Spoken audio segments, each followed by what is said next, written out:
The way that the show goes down, we go and we give them a challenge.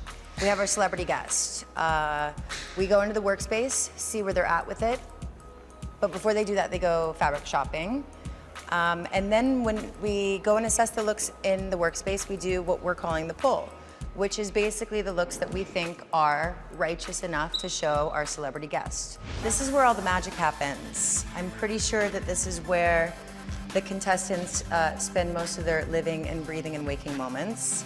Every day I show up, it's a little bit more of a manic mess, which is quite cool. It's almost like an art installation in here with the progressiveness of mania.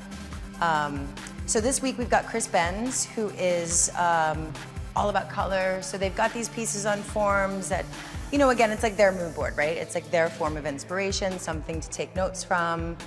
And then they all have their workspaces. So this is where it all goes down. I think there's been 2 nights in a row now where most of the contestants have had sleepless nights.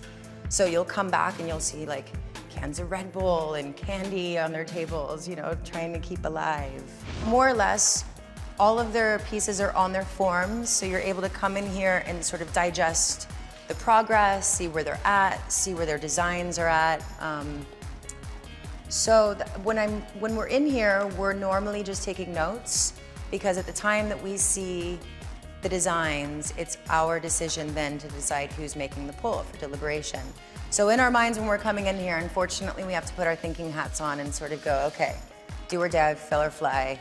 Who looks good, who doesn't look good, who's, you know, come far, because a lot of times Mel will come in here and he'll make notes and there'll be massive progress from last night to today, because they've had so much time to make revisions and make changes. But yeah, this is definitely the heart and soul of Styled to Rock. What we look for in a contestant is a person who is at peace and has a good level of acceptance of who they are. Because if you accept who you are, then that starts to become your way. Have we identified that yet? Not yet. It's too early. But I'm tough on them. And I'm tough on them because the world is tough on you. And it will be sure to point out where your seams are not the way they should be. I'm telling you right now, I can't sew worth a shit.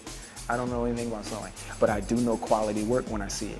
And I know when something feels like half-assed and when it feels like there is a certain amount of experience and skill and then a signature, you know, like you know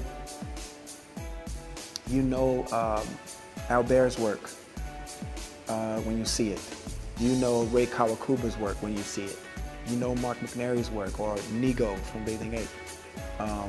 And now Human Made, that is.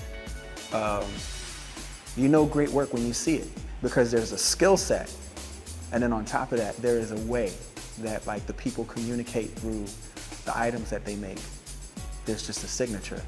When a person doesn't have a signature, that's like less interesting to me. I'd like to see their way. You know Vivienne Westwood when you see her work. It's very clear.